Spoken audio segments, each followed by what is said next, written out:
a rich man's world. I have turned the soul of this beautiful land, but that beauty,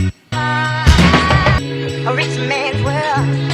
I have turned the soul of this beautiful land, but that beauty.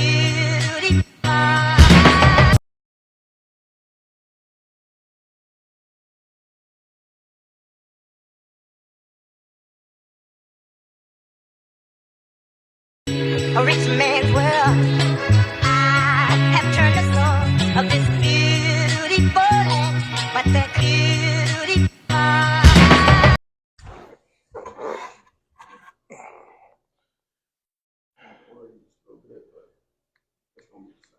All right.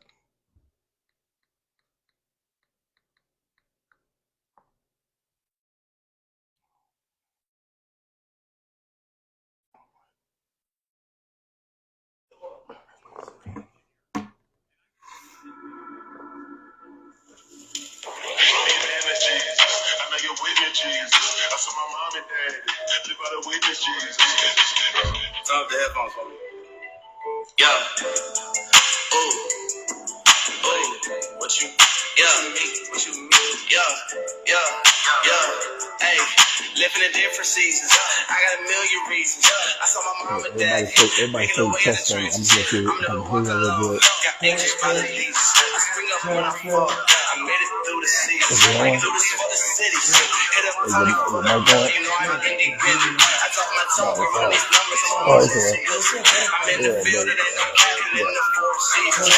For His grace, I don't deserve it. They've been trying to tell me that I can't. I did. They've been trying to tell me that it won't. It did. They've been always trying to shoot me down. They missed. I just seen God change my life. Yeah, He did. Hey, understand that you can't stop when I'm supposed to be. Took advantage. I'm a savage when I'm on the beat. I got favor getting blessed because I'm sowing seeds. Hit up the squad for a show. Run up the beat. Living in different seasons. I got a million reasons. I saw my mom and daddy making their way up the trenches. I'm never walking alone. Got angels by the legions. Spring up when I fall. I made it through the seasons. I do this for the city. Hit up Tony for the plug. You know I'm independent. I tell my talk, I run these numbers. I'm on my Russell Wilson. In the field, it ain't no capping in the four seasons. No His grace, I don't deserve it. Yeah. OG told me don't be flexing, spending all your bread. I'm a giver, ain't taking, but I took a chance. Look, underrated at this point, but we keep going in. Look, started off with no shows, now we flew in. Top seat, top fame, ain't never hot lanes. I was so focused on the job, then I got paid. Seek first the king, then the things you can obtain. Worry about the team, we don't need to speak our name. Even when it dropped, I was going through a lot. Could've took a different route, so I'm proud of what I'm not. Had my back against the wall, man, I probably could've stopped. It's some folks depending on me now, I gotta get this guap, ayy. Going low, yeah, they just blowing smoke. I ain't even trying to hear you talk about so-and-so. Fan was vacant with the vision. This is subject I won't mention with the God just to listen. I'm bad with a vision. Living in different seasons. I got a million reasons. I saw my mom and daddy making their way up the trenches. I'm never walking alone. Got angels by the legions. Spring up when I fall. I made it through the seasons. I do this for the city. Hit up Tony for the plug. You know I'm independent. I talk my talk. I run these numbers. I'm on my Russell Wilson. In the field, there ain't no capping in the four seasons. For His grace, I don't deserve it, though.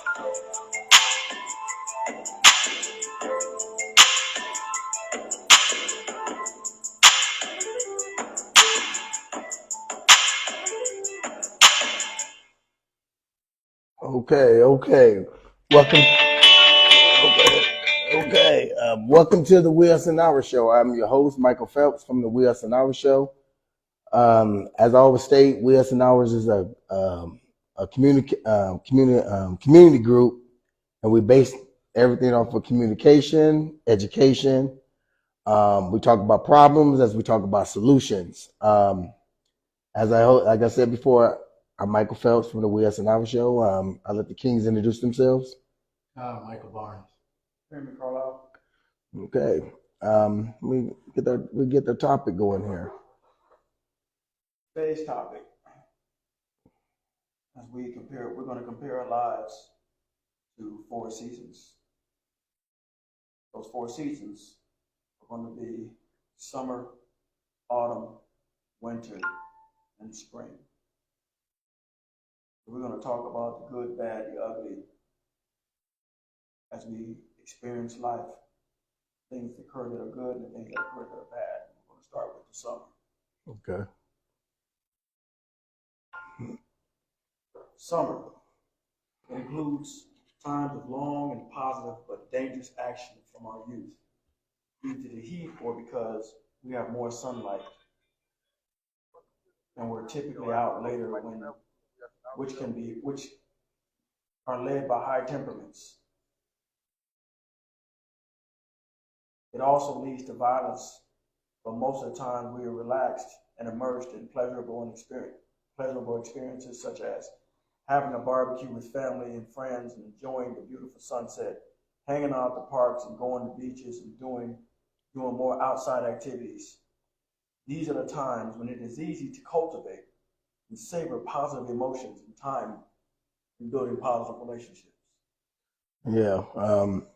Yeah, 'cause, when we think about seasons, we kind of take for granted of the seasons that we're in our lives. Some of the seasons that we're in our lives are crucial and some are pleasurable. Um, and sometimes we don't prepare for the season to come, but we be excited for a particular seasons to be when we think that season is the only season that exists. So reason why we brought the seasons up because we want to kind of recap on how these seasons affect us in our daily lives and how they can work out the good, the bad, and the ugly in us and people. Because people go through certain seasons at a certain period of time. So when you don't know when you run into somebody, you said, man, that person had a bad attitude. That person has that. You don't know what season they're in. They could be going through a winter and maybe never got out of winter. You know what I mean? And so stuck in winter that they don't get a chance to see the spring, the fall, and the summer. What is your take on that? Yeah, well, I was gonna go right there. I was going right there. You could be in the winter in the middle of your summer. There's a negative, neutral, and a positive, or there's a beneficial, a non-beneficial, and a neutral in every season. And I think that the older that I get, at least the older I get, the more I'm able to distinguish which part of the season that I'm in. Mm-hmm. And not only that, because I can see it now, I'm able to appreciate where I'm at. And then in addition to that, when you begin to be able to appreciate the part of the season that you're in, you start to be able to, I guess, use it to your advantage. Mm. You can get the best happiness out of each piece when you can see it. You can get if you need to train yourself for something, then you can prepare yourself to take on the negativity that's going to come with the growth that's associated with training yourself. Right? Training is hard; it's hurt. Mm-hmm. So you can prepare yourself for the challenges when you appreciate it, when you appreciate the season that you're in, which part, all the subcategories and compartmentalizations that's associated with that. That's what I've been on for probably the last, maybe 3 to 5 years since I turned 40. Mm-hmm.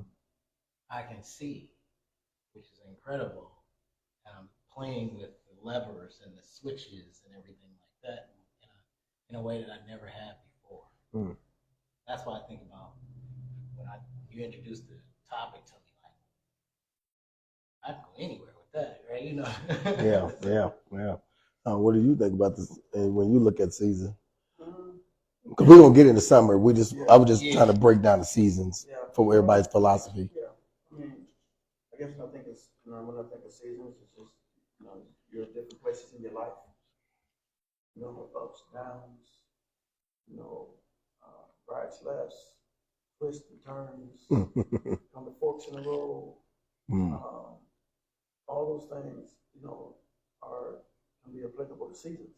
Mm-hmm. Decisions that you make, why, and everything that goes into making those decisions can be applicable to seasons. Growth, maturity can be applicable to seasons. Yeah. being progressing or digressing or being stagnant can be applicable to seasons. I mean, there's so many things that can be applicable to seasons that we're going to get into. But yeah, they're definitely very important, man. And it's important to know where you are. It's important to be honest about where you are. Yeah. So that, and that, and of course we'll get into that. We talk about communication and all that stuff, when it comes to, seasons. So it's very much applicable to life. It's a very good analogy to use or metaphor. So can we go into, since we at summer, right? Summer is what we're talking about. So in the summer, what does summer look like for a person and personality, far as their maturity and with family, their maturity in their finances, when their maturity in their how they living in according to what summer look what they present in summer versus they present in any other season. Well, I mean, scripture, Bible talks about how the ant is all most of us gathering in the summertime in preparation for winter. So when I think of summertime, I think of summertime, not only summertime, but summertime, a time of good times, a time of happiness, a type of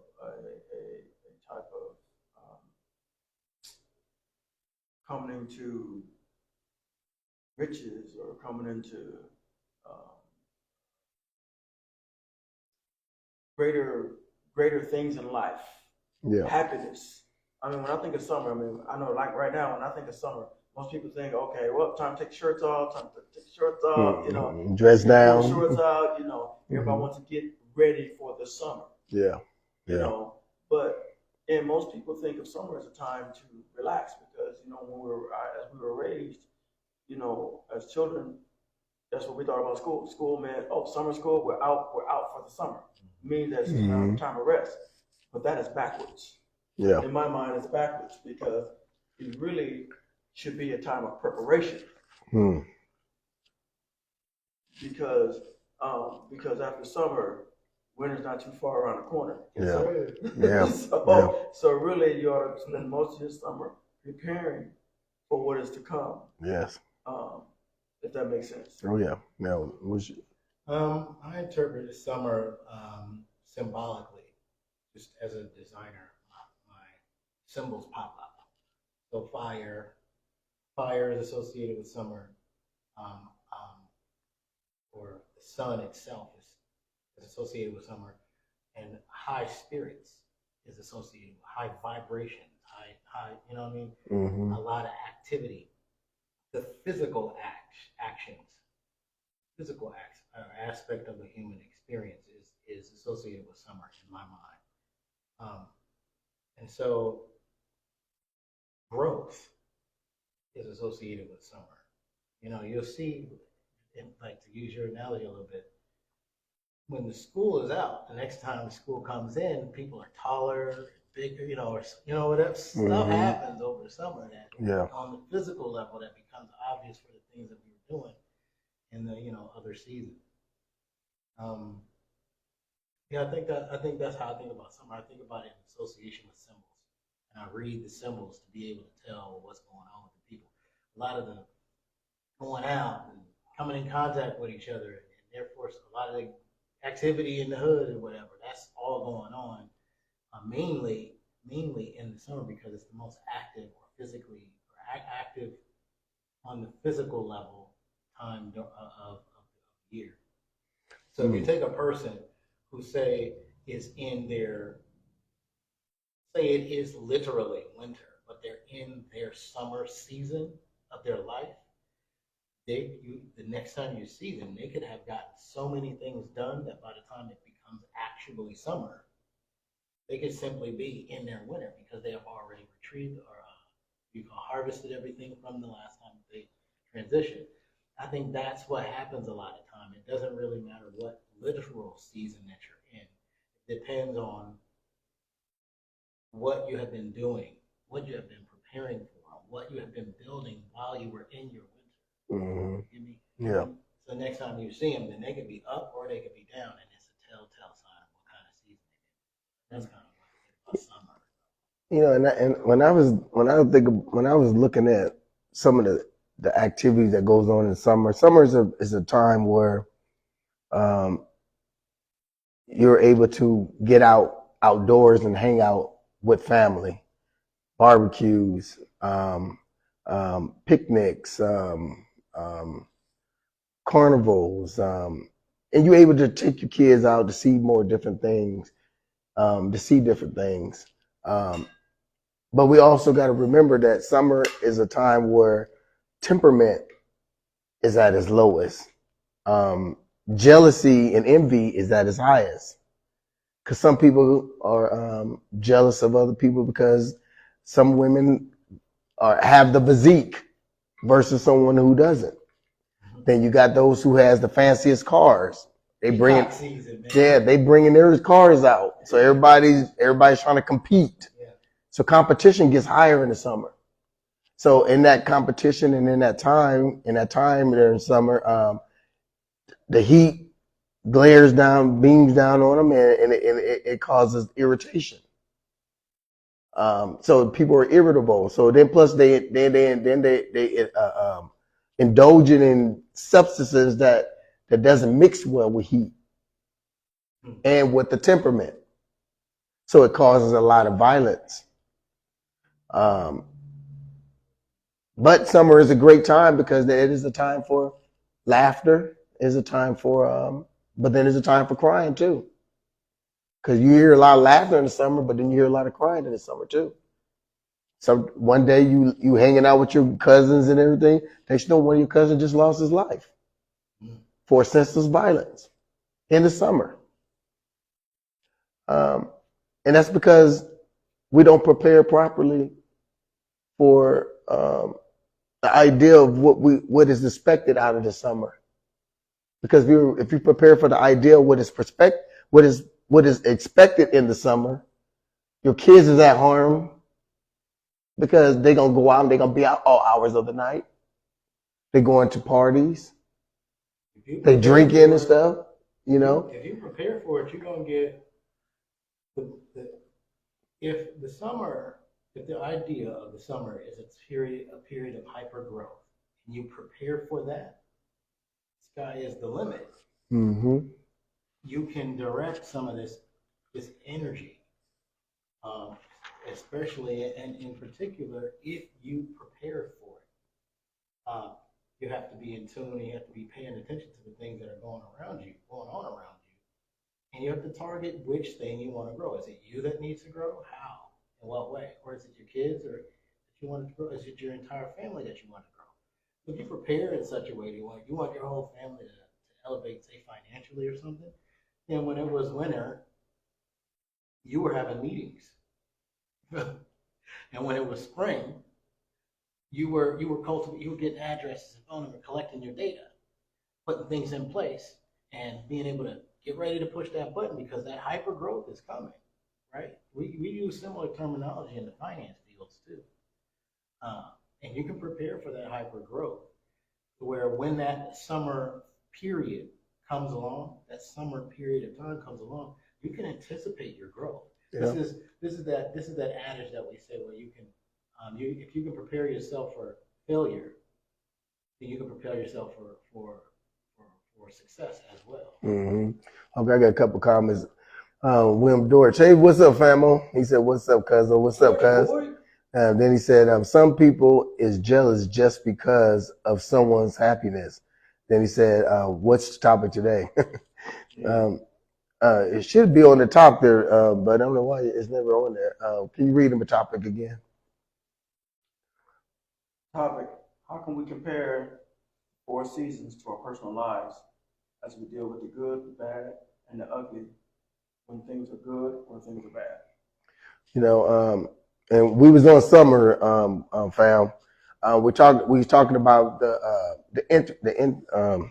intricacies of what summer is and what it could be and what happens during summer.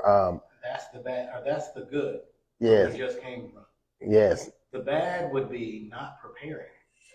Yes. When you don't prepare and you just let summer happen, as some of the things that you were saying start happening.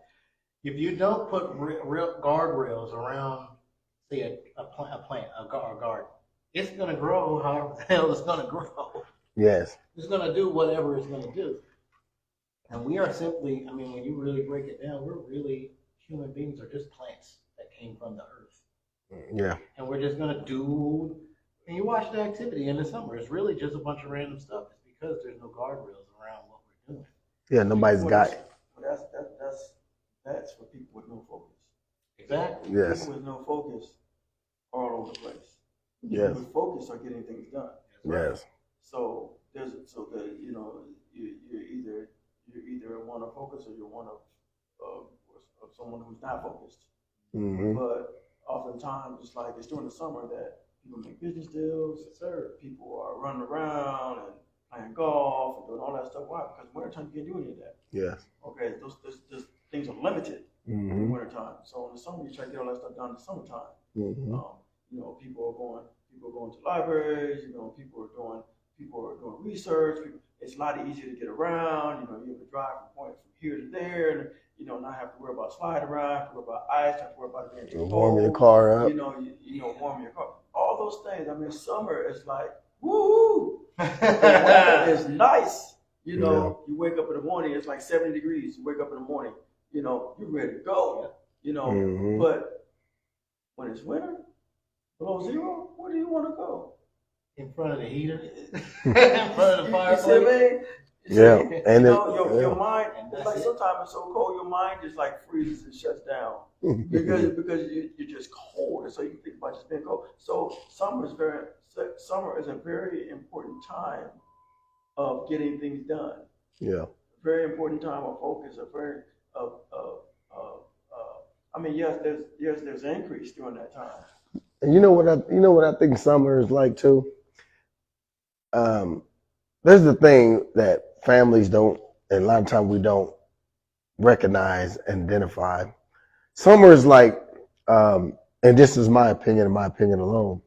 Summer is like when you have children who that the summer's coming, and you know that they're kind of wild, they're out there. Right. They're doing wildest things. Summer is that thing where you make sure you have insurance on your children.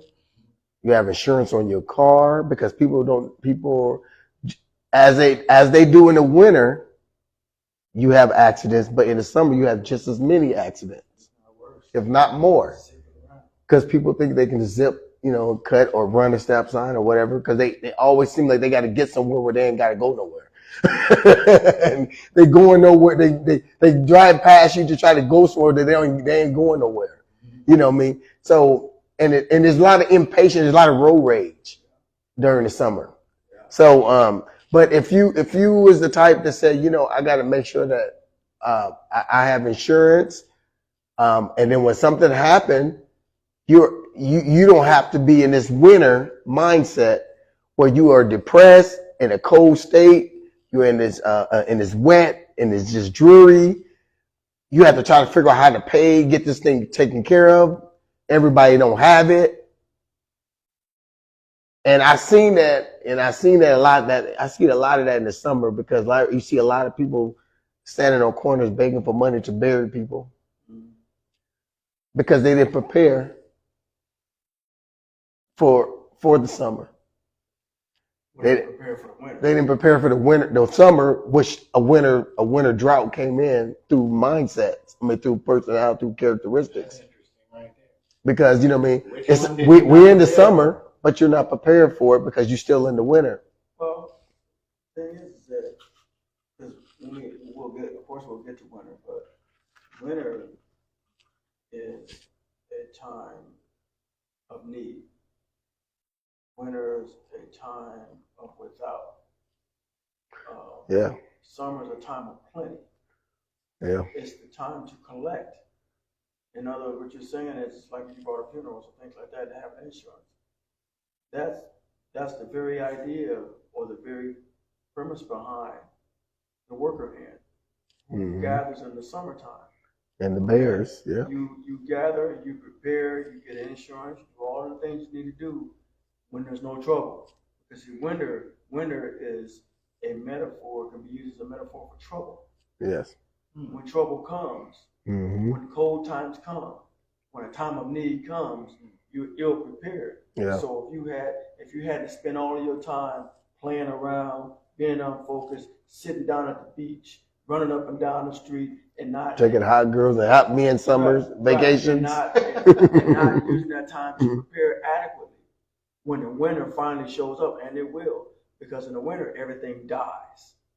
Okay, well, brother, cousin George said, honestly, I don't believe there is more accidents in the summer than the winter.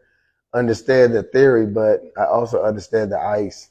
And I think what you're saying, when people in the wintertime, people pay attention more so on the highway than they do in the summer. The reason why you have more accidents in the summer is because people think that they can just run out in front of people. Not just that, what we got going on right now.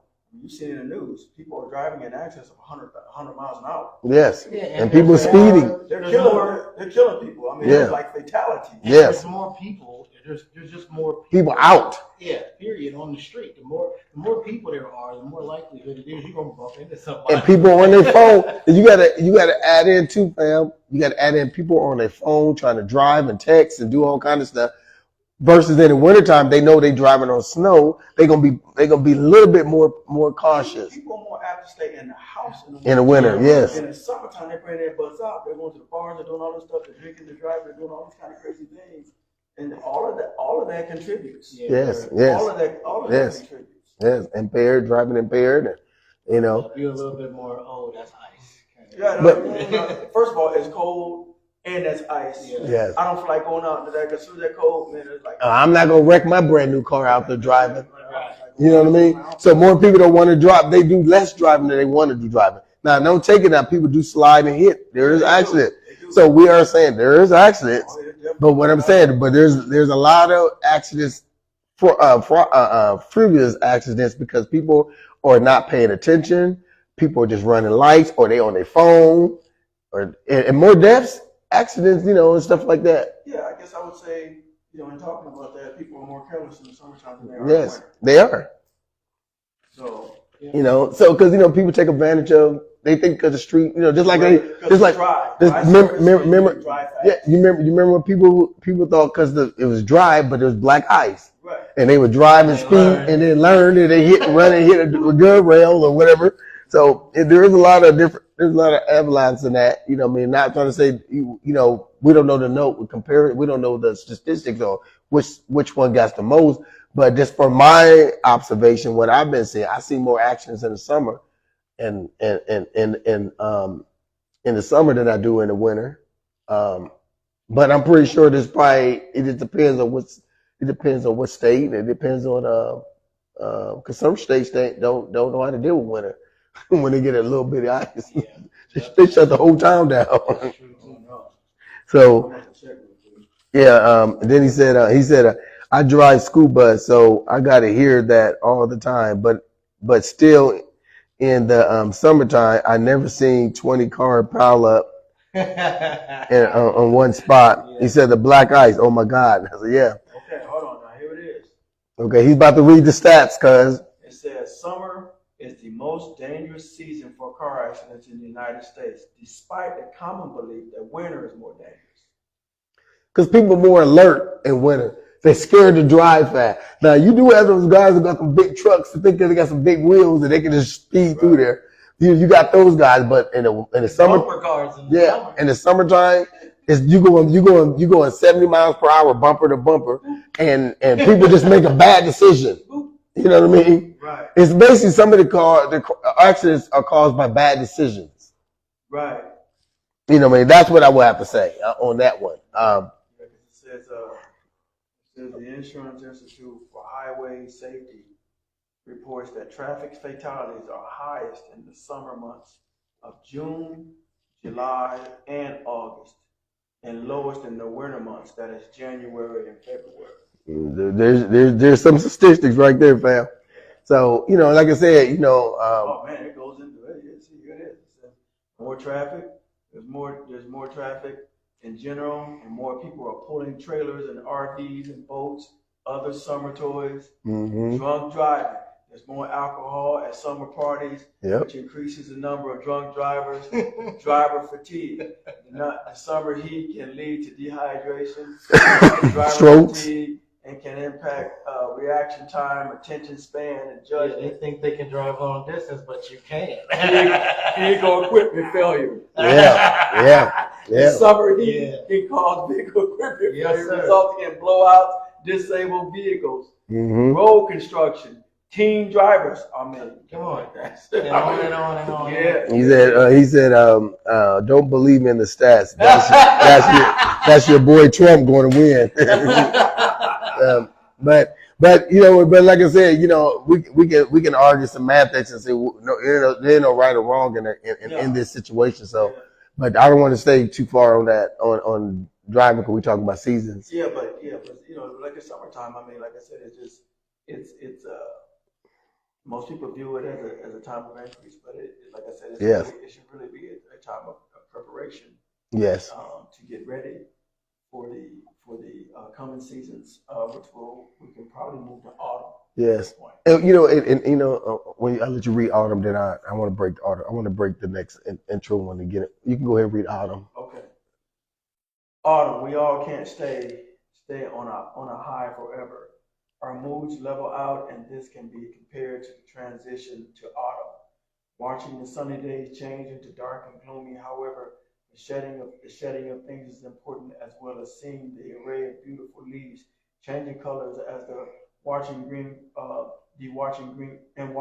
grass turn brown, which prepare us for the winter to come, which is good to move forward. This will provide us with less intense, stagnant emotions of letting go of things by giving room for new things to come.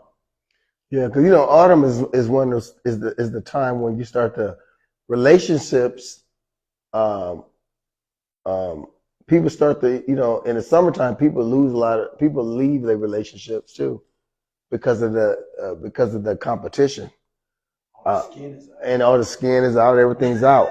So then when autumn starts to come, people start to either share the ideal that, I shouldn't have left. I should have did this, or, maybe I made a mistake. I was just caught up in my summer mindset.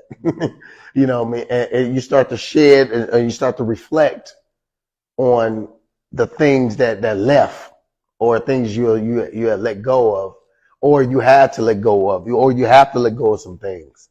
So autumn really is a a lot of us don't really think of autumn as an important season, but it is. It's just as important as summer. I think I'm going to disagree with you a little bit.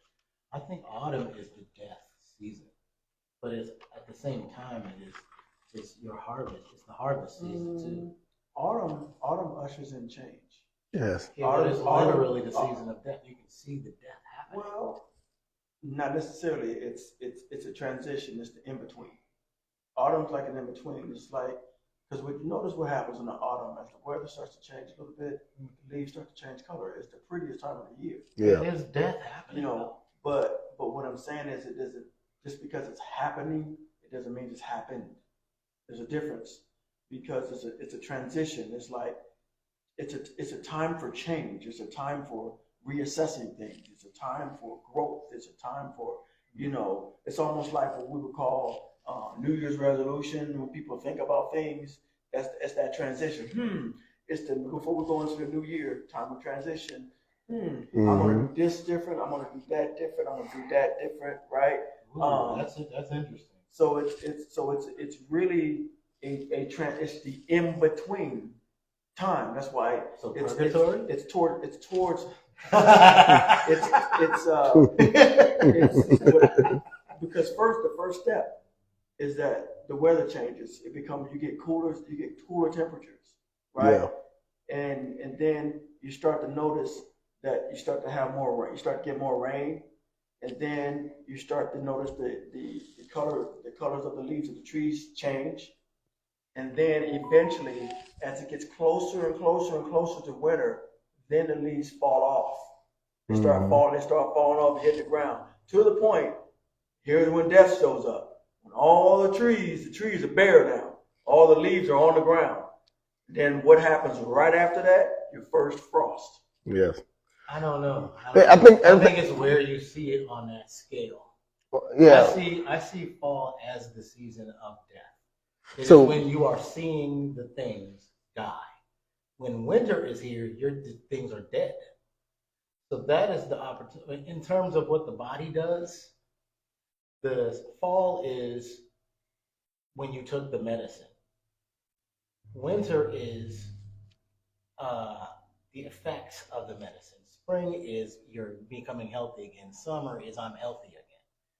Right? So I don't disagree necessarily, but I think it's just on that. Now, notice what you just said. Now, you said spring is becoming healthy again. Becoming healthy. And summer is healthy. So what? So spring is a transition from winter to summer. Okay. I got you. And so just like I said, how Summer autumn is a transition from summer to winter. The autumn and spring are both transition seasons. And one goes into a dormant. One goes into death, and one goes into life. One goes into life. So and we ain't gonna say death because trees don't die. Well, they just go into dormant. Yeah. So they go into what bears do. They go into hibernation. Yes. I So see what you're saying. So during it, so during their peak, the trees nutrients go deeper down in the soil, and as the autumn is coming, the trees know that okay, we're gonna have to stay. We have to preserve what we have until next spring, till we hit summer again. All right. You see what I mean?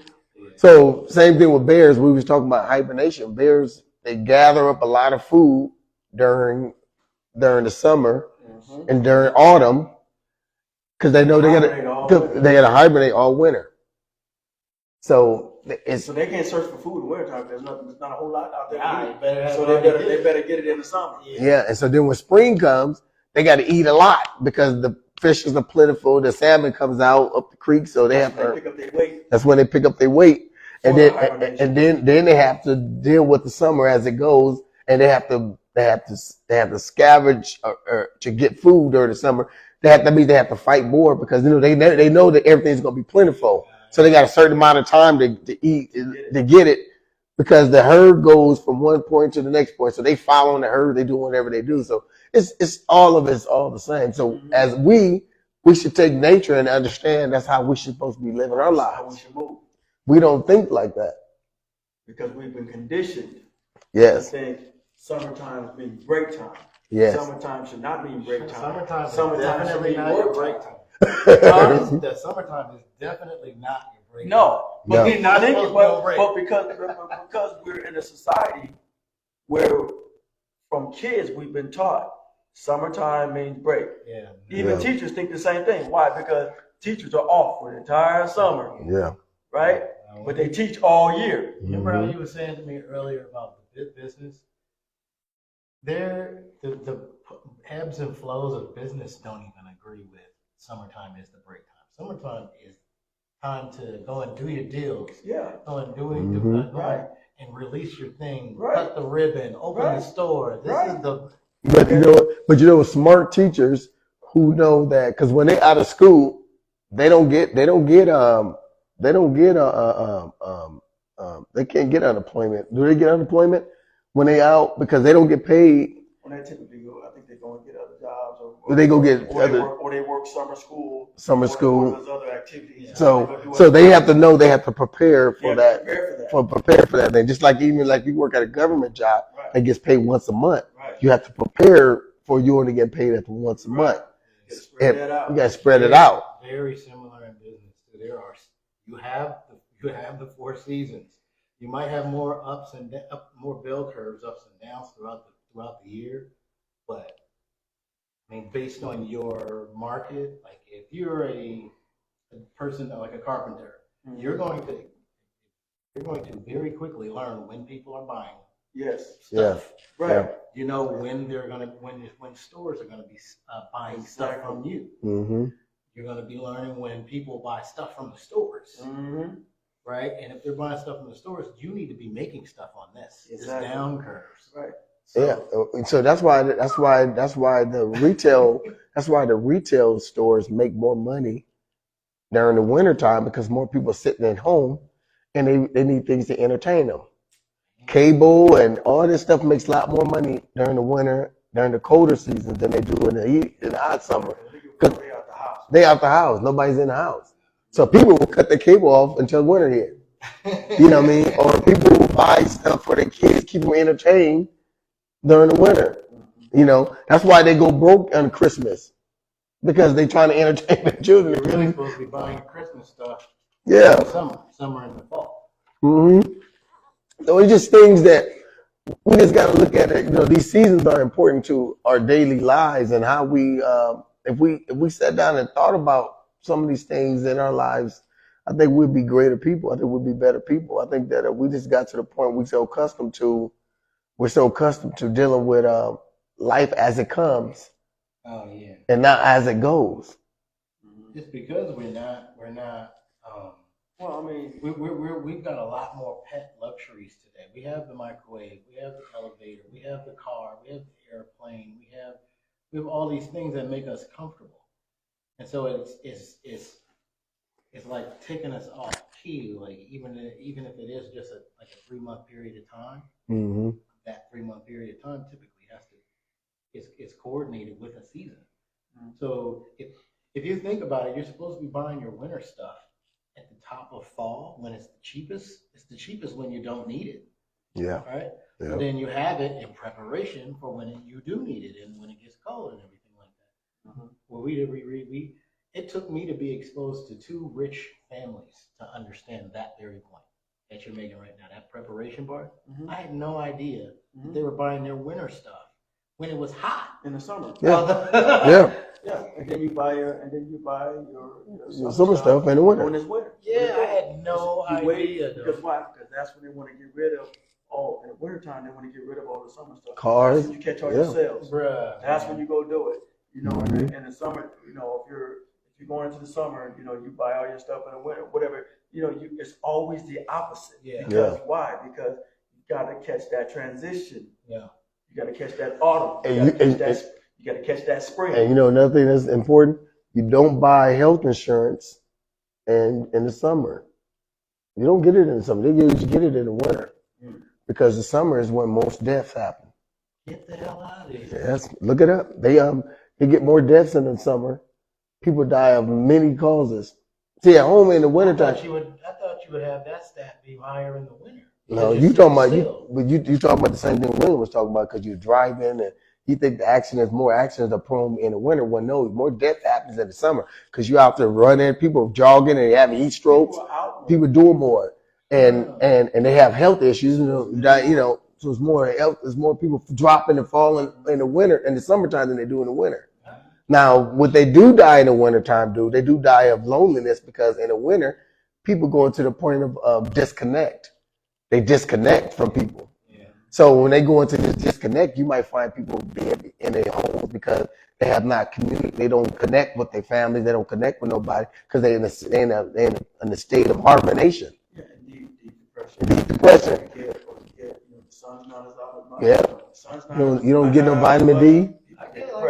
When it's like places like Seattle where it rains all the time. Or Alaska when it's dark 6 months. 6 months and then light 6. You want to know what I was thinking? I was thinking due to idle hands. That's what the theory is coming from. Oh, in the winter you're gonna have more idle hands, more people inside, more people in isolation, more people, right? Mm-hmm. Depression, heartbreak is going to be cultivated more in the time during the year where you're just not interacting with people. Yeah. So, but if it does make sense the other way, like I was saying, too, more people bumping into each other causes more death. Well, and then plus you're angrier more because anger plays a lot of role. You might have to do something about the anger. The anger does play a lot more on your heart with your body. It tenses your muscles and makes your heart, it Releases releases. cortisol. Yeah, so you know, it's a lot more going So on, you're more, and you're more jealous, tense. envy, all that stuff. You think that don't play something on the body? I understand. I thought, but I get what y'all saying. Yeah. Right. See, but you know, where we at? What's the next one? Winter. Now we at. We just got lazy over autumn, but we did hit autumn. Do we hit autumn? Everybody sound about autumn? Transition. Okay, now we're going to go into the winter. Okay, winter, this is when things go either partially or extremely wrong in our lives. Mm-hmm. In many cases, things are spiraling out of control. We can be flooded with negative emotions such as fear, despair, and worries. This can be overpowering, dealing with the cold-hearted things that is served on our plates. Yes. Which can bring us to a standstill. These are what we call difficult times to get through. Yes. So what is your thought about that? I like that one's a little bit more, like all of them are philosophical, but that one's a lot more philosophical. He actually hit some more other Well, that's because he read it with theatric. They were supposed to be read. I like how that one is worded a little bit different because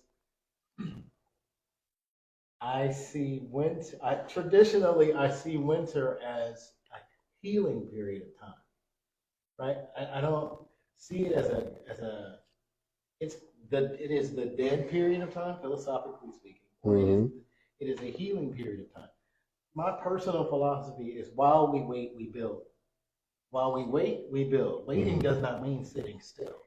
Yeah. Waiting means that you put something else in motion beforehand. And while that thing is doing what it's supposed to do, come to fruition, you got to build something else. I get that, but I mean, I guess you've got to allow everything in life involves a process. Okay. And so when you think about a process, it's almost like an assembly line. This and this and this and this and this. Okay.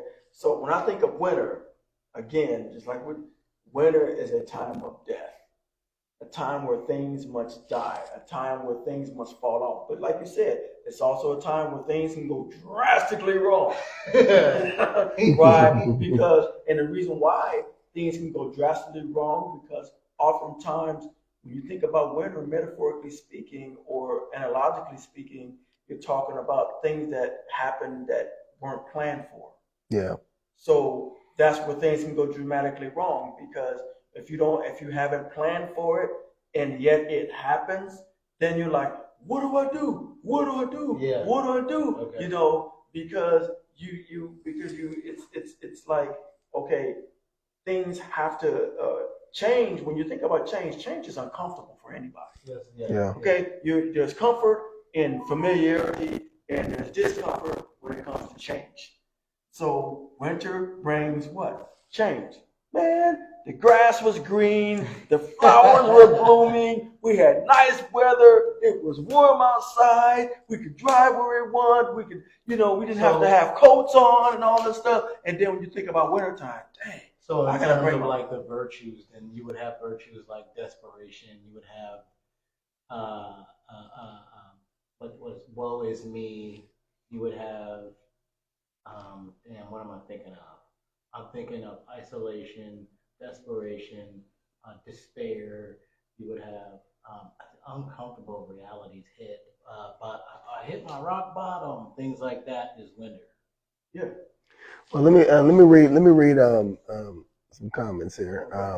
Steve Abraham says seasons are associated with colors as well, like Black Friday and Brown Thursday. Then he said Michael Barnes made a good point. Then he said Royal Michael, in scriptures it says to use the seasons as a guide for growth. And then he said then Stephen said good conversation. Well, I want to get. I want to. Thanks, I want to.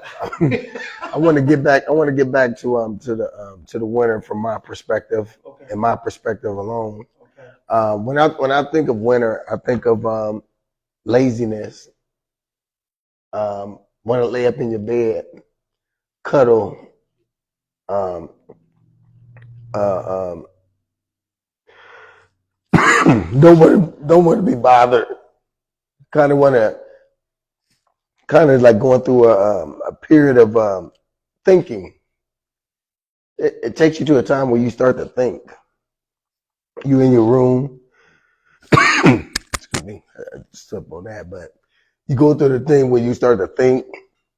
You start to you go into a hibernation state. I say. Excuse me. And then you try to figure out what you're going to do for you. You always trying to plan for what's going to for summer, or you start to think about summer. Or you start thinking, because you're in a dark, gloomy time, because every day you wake up to darkness. You come home from work in darkness.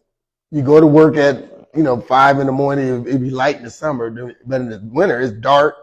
Then you come home and it's dark. So, It's cold. and it's cold, and it's dreary, and it's wet. I don't know. I think what it is, I think while I'm having a little bit of a, I think I've grown away from I've grown away from the absolutism in how you're saying what you're saying. Mm-hmm. I've figured I use it, man. I use it to motivate something else. I don't really just, like, I recognize it as useful.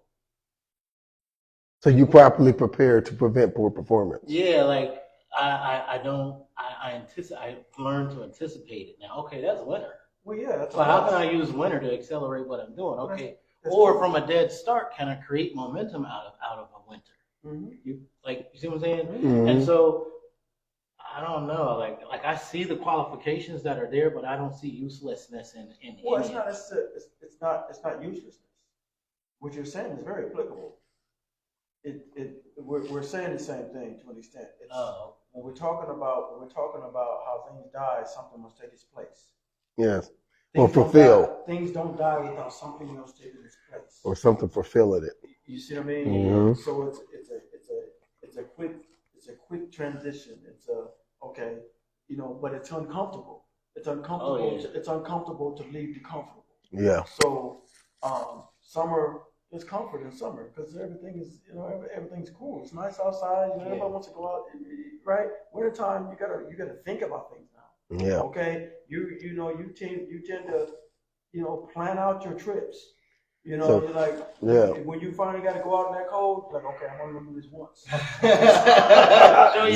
So I'm gonna go out here. And when is the time where you say, you know what, I don't want to be here for the whole winter. I'm gonna plan some trips during the winter because I want to get out and see some sunshine because I'm gonna see darkness most of the time. So you would take 2-week trips. Yeah, you got snowbirds. Snowbirds. They call them snowbirds. They leave the cold places, and then they come back when it's not. Yeah. They don't even see the winter. But guess what they want to do? They want to experience summer all year long. Yeah. Yes. So guess what? Those seasons are important. Yeah, exactly. Okay. Yeah. There's value in the seasons that people want to avoid. You need to be and be there. And those who don't, and those who live in those cities who get summer all around, they want to come back and say, "Oh, I wish I wouldn't see snow." You know what I mean? So it's just, and then us who see snow don't want to see. We want to go over there and see the summer. So we're murmuring complainers are like, that's all we do is murmur and complain. We're not happy no matter what. You know what I mean? There's really no way around the process. Mm-mm. Exactly. I think that's what I'm speaking. Yeah. That's that's what I'm saying. You've got to go through the process, regardless. Yes. Even if you're someplace where it's warm, you still got to go through the process. Yes. There's still things that you're going to have to face. There's still things that you're going to have to change. There's still things you're going to have to do. Things are going to have to be replaced. No matter where you live, even if you live in a warm climate, at some point, your air conditioner is going to break down. Yeah.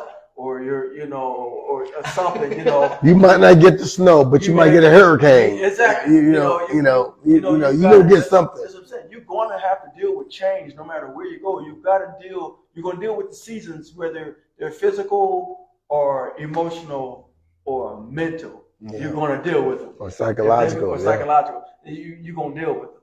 Yeah. I'd be interested in talking to somebody who has done that their entire life, who avoided the physical, actual seasons, right, but still went through the seasons on a philosophical level. Mm-hmm. That'd be interesting. Well, there's a lot of people that does that. I see a lot of people got cabins and other stuff and condos in other cities, mm-hmm, and they'll go there in the wintertime to elude.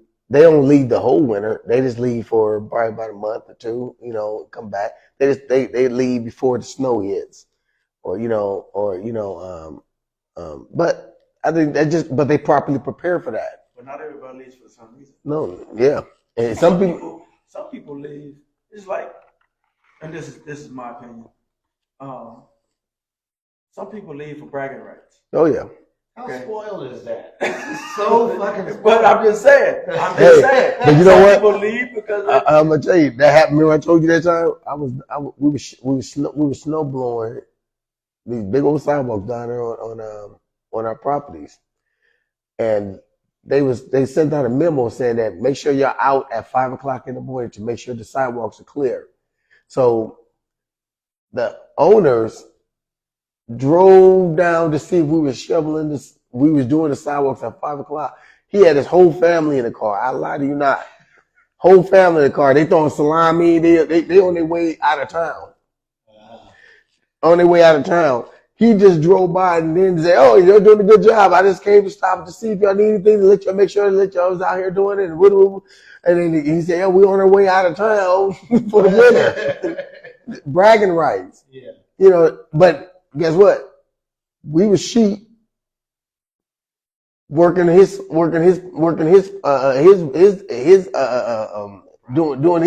job, doing things to keep his business floating.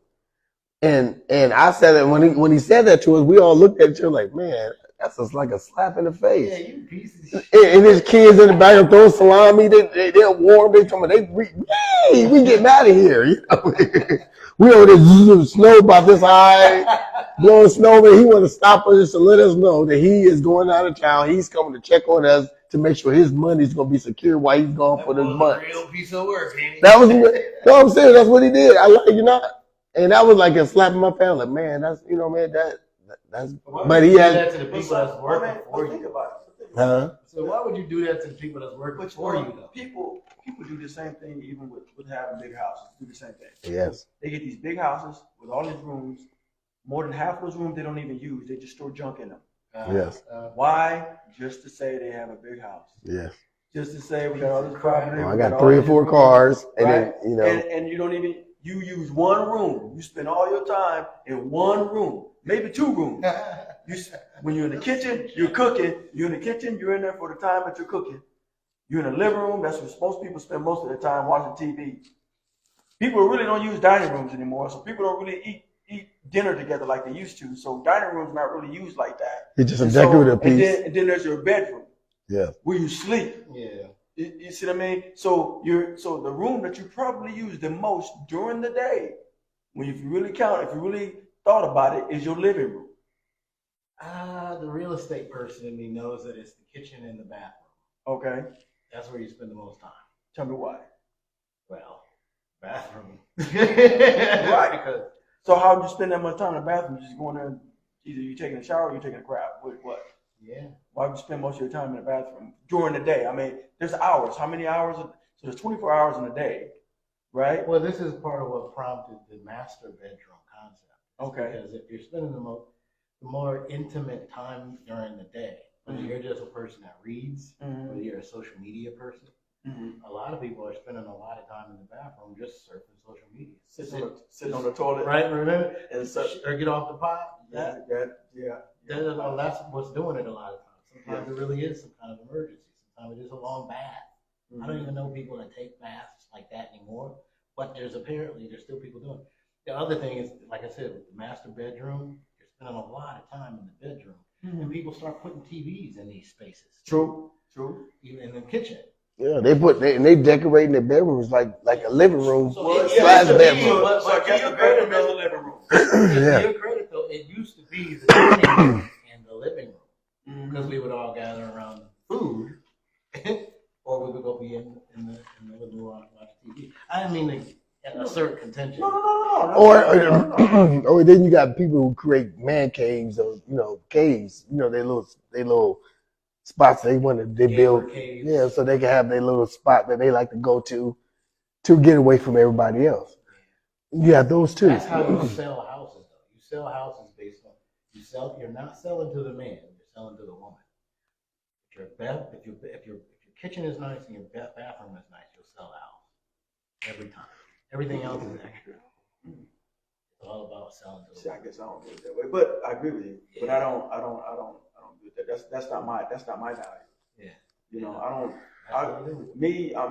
And that's not all people's value. Because I was in real estate too, so I did. It's just like I go in the store. I go in and get what I'm getting. I'm out. If I go in the bathroom, I'm in, out. But those are your selling point.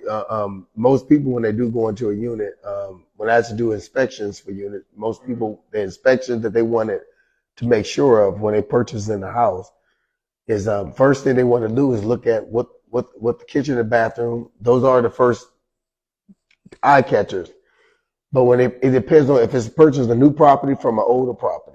Now, when they're dealing with an older property, they want to the man, if they're married, or even if it's a woman, because they always look at the things like the roofs. They want to make sure that when's the last time the roof has been repaired? When is the water heater? How long?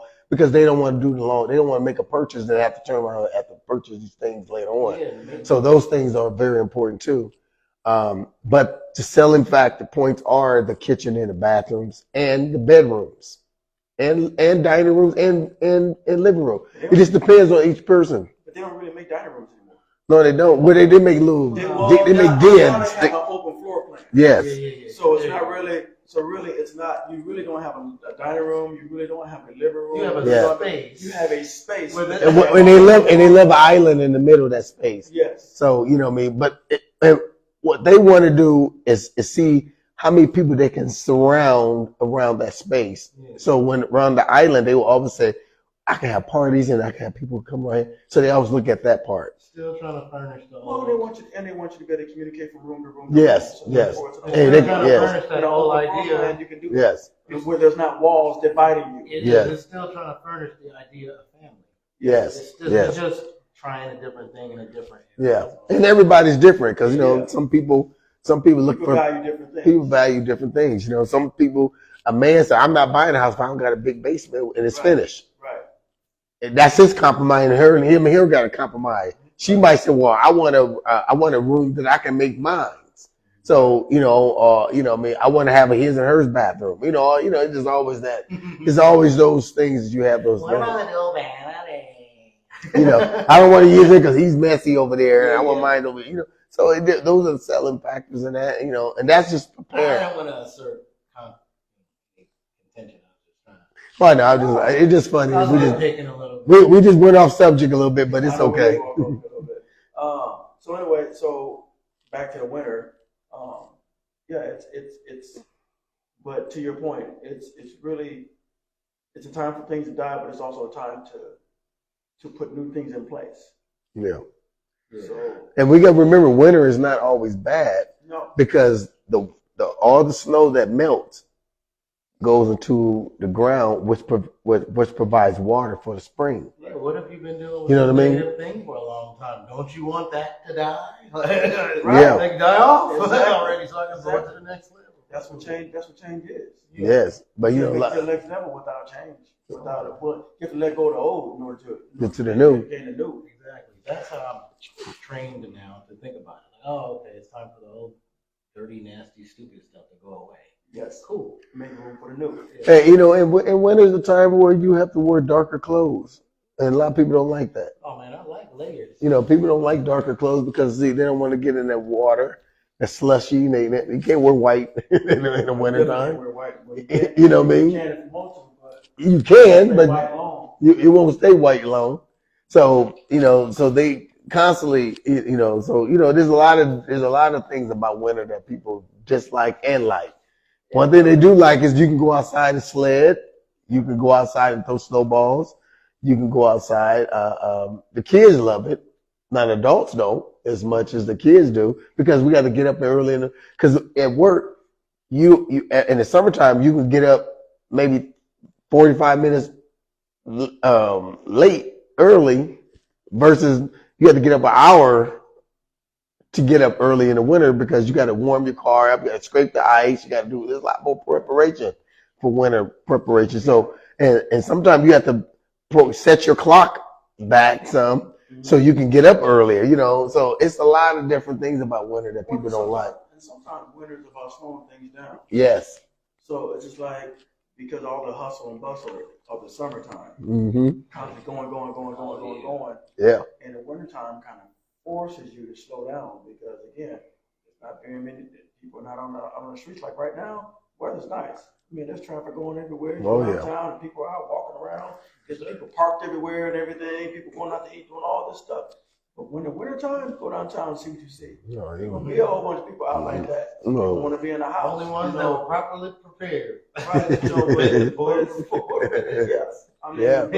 But so it forces you to slow down. So that is a time where people can slow down and kind of pay more attention and to make the necessary adjustments that they want to make for their coming growth.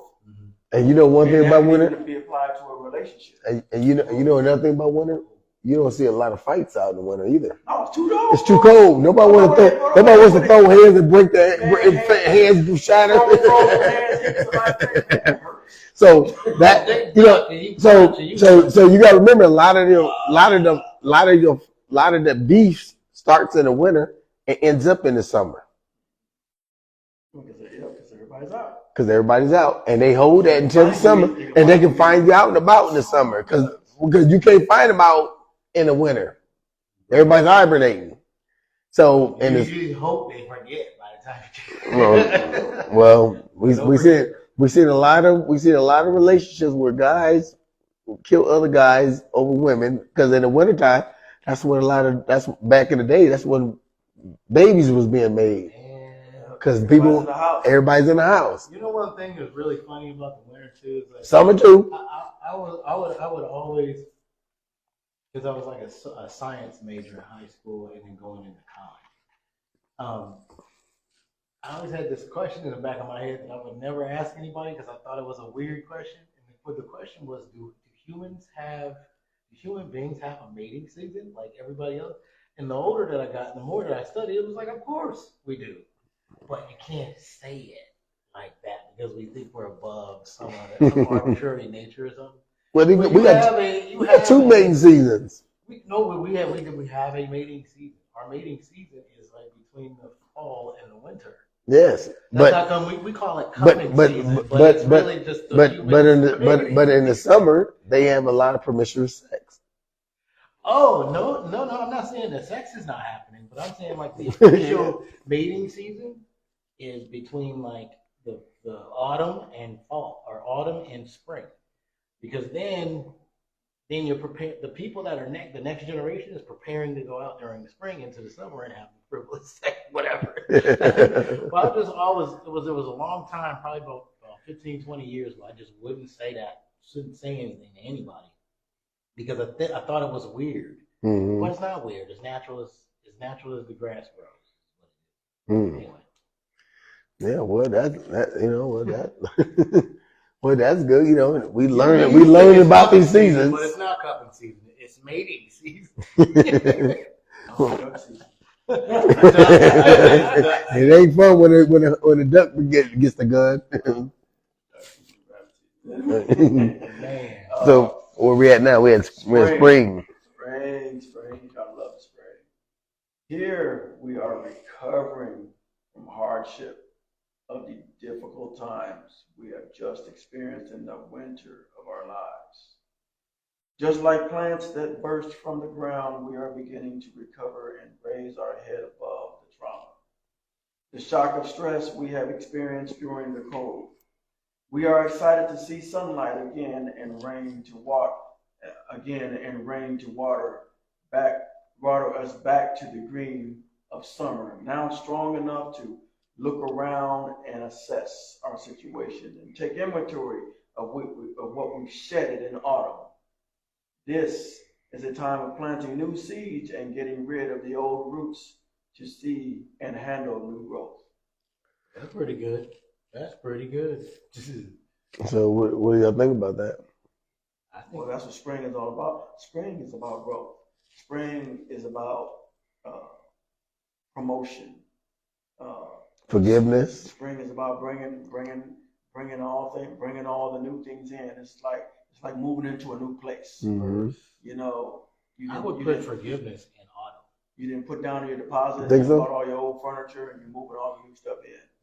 He said he put forgiveness in autumn. You put forgiveness in autumn. I put it in spring. I would put it in autumn because you're putting something to rest. True. With Yeah. Well, yeah, it's a transition. Yeah, you are. Yeah, true. He's right. Forgiveness would be in autumn because I put birth because you're putting something to rest. So something's dying. Mm-hmm. Yeah, you're letting go of something. Man. So if you've got a beef, that's autumn. You address that thing in the autumn. You shed it off. You shed it off. Yeah. And then by the time you get to spring, that's a new relationship. Yeah, that's the recovery. I put birth. Yeah, okay, I can get that. Symbolically, birth will go into spring, like you said, growth, renewal, like you said, like these planting of the seed. That's spring like crazy. That's beautiful. Watching the brown turn green again. Yeah, like Steve was saying, there's color. The color that would go with spring would be a green, yellow.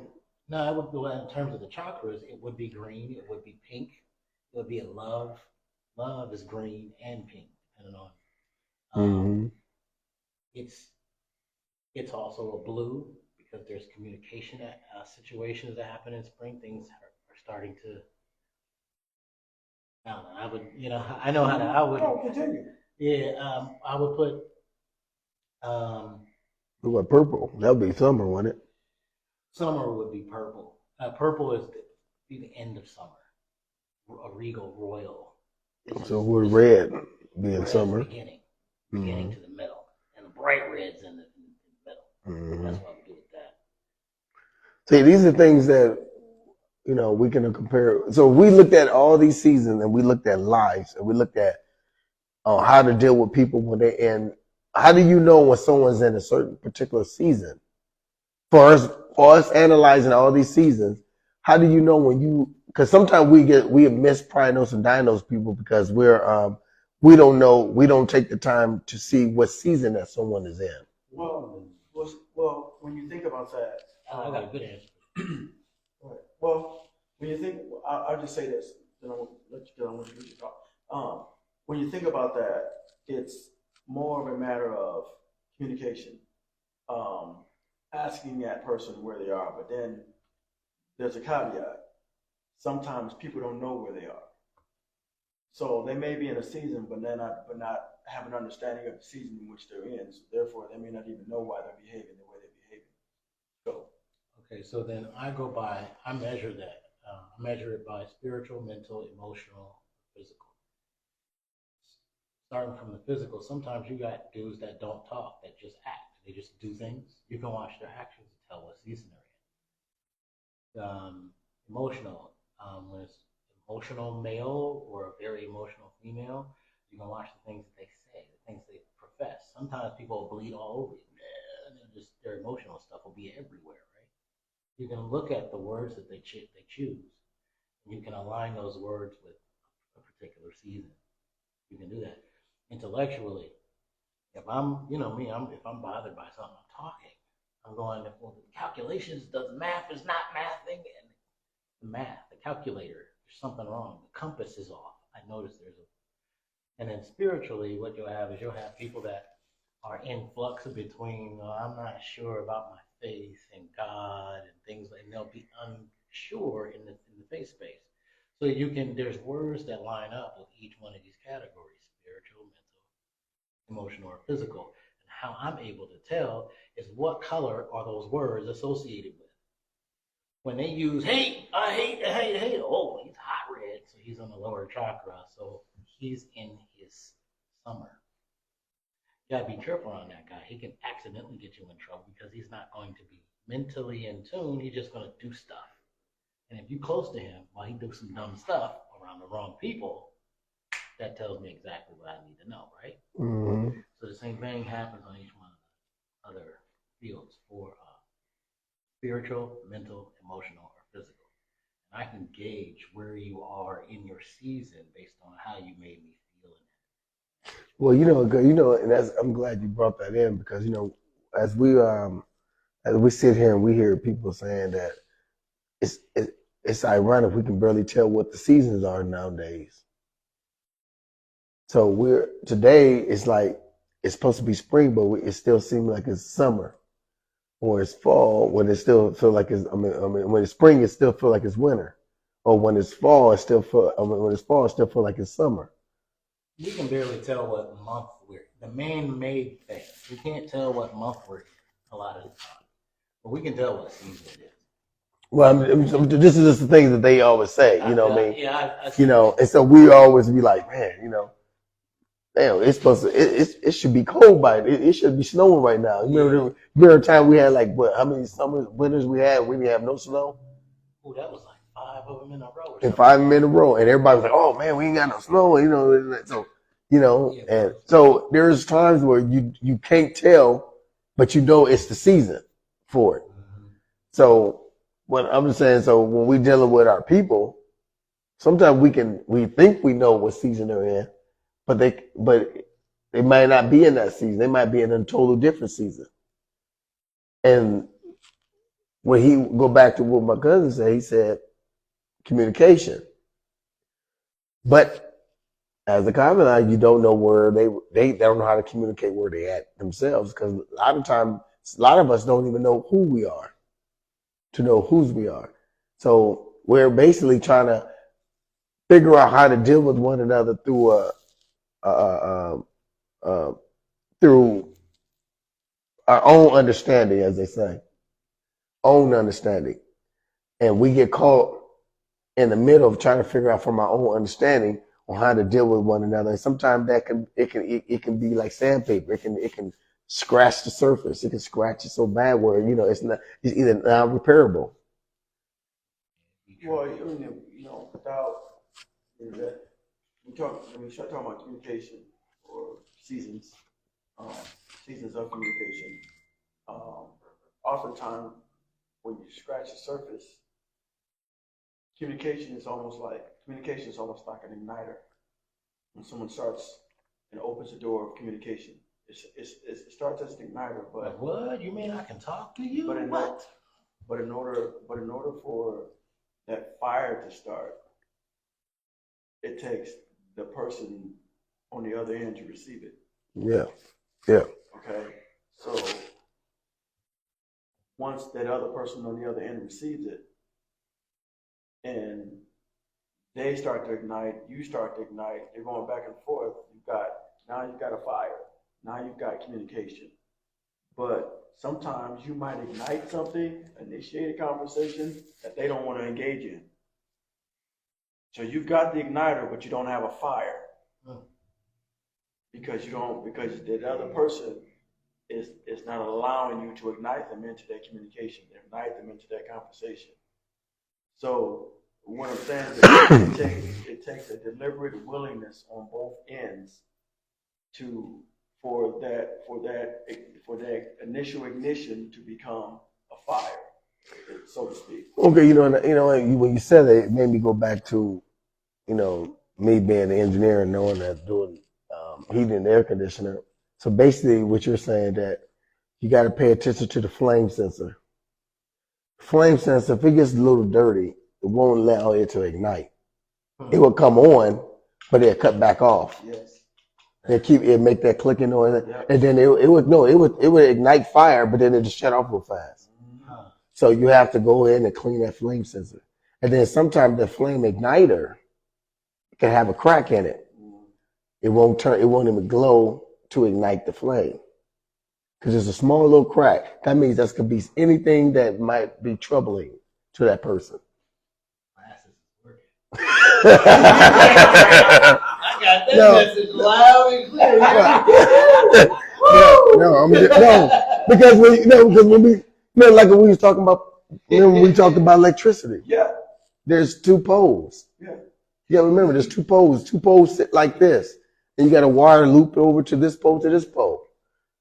So this pole, only way for the lights to light up on these two, they have to reach the potential to this pole to this pole.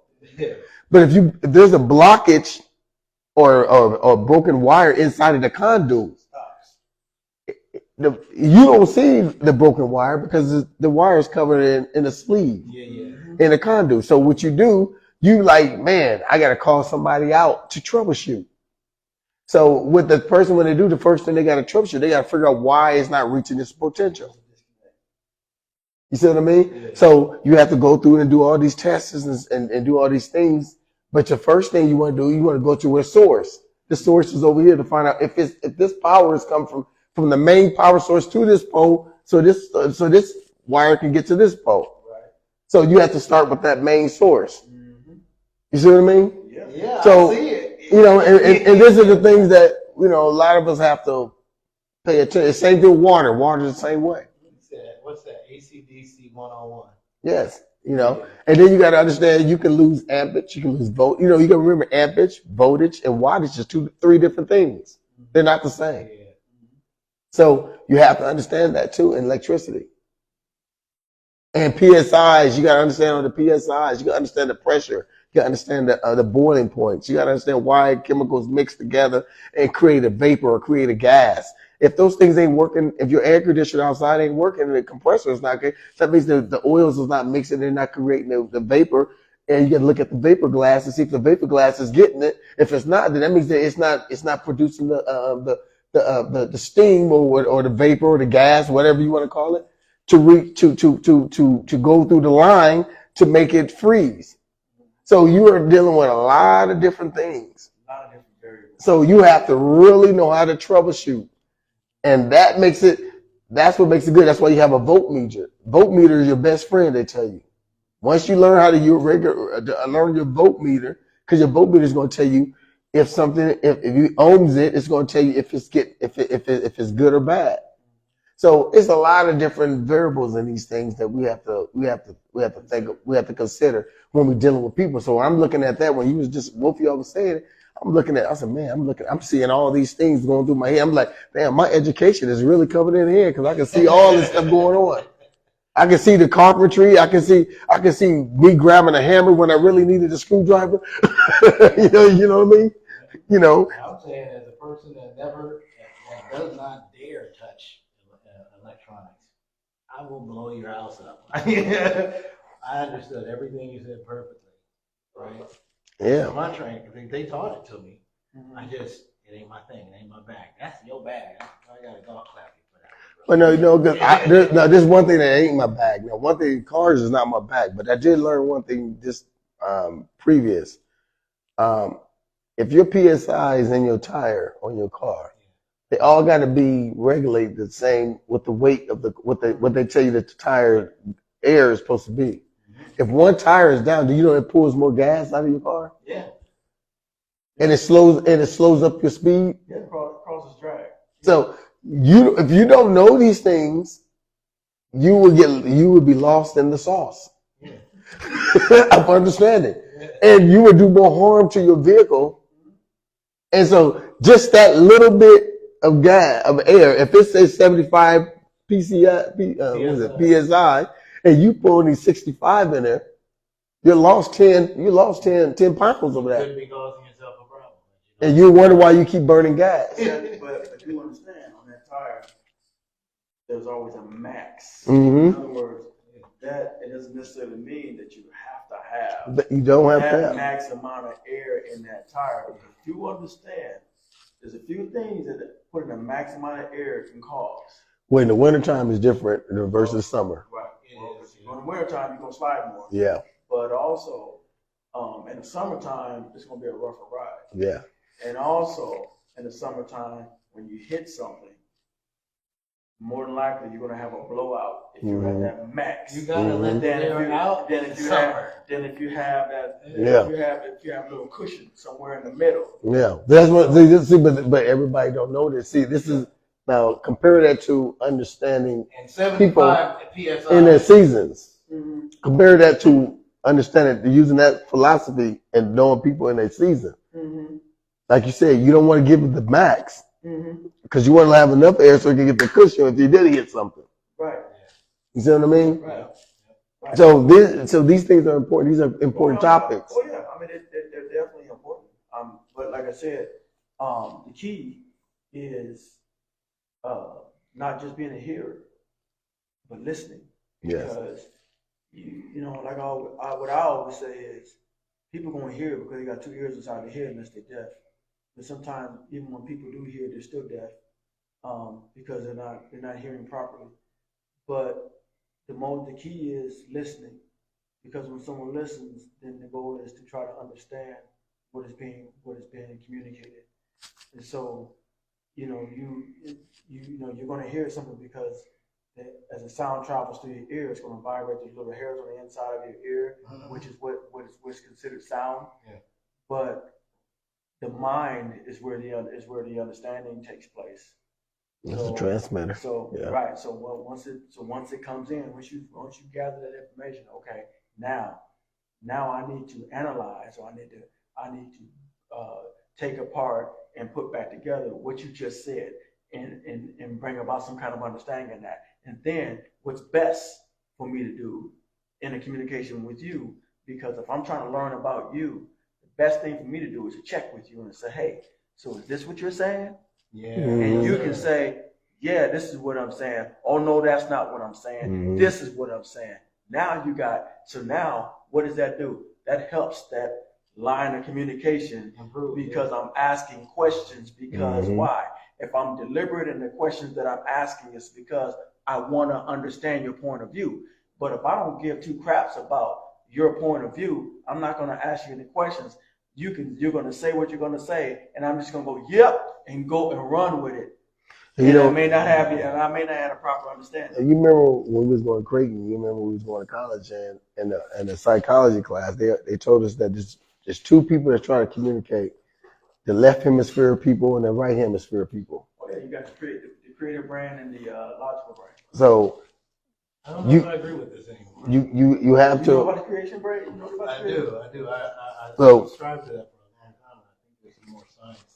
And when you're dealing with two people with two different hemispheres, you have to understand. You have to get them on one accord of understanding. That's what they say in psychology, because they both are they thinking from two different hemispheres. Two different approaches. So even if you're left arm and you got a right arm, you got a left arm and a right arm, one arm is going to be stronger than the other, right? Oh, yeah. So when you're lifting weights, you got to make sure you get those weights to get an effective weight to lift.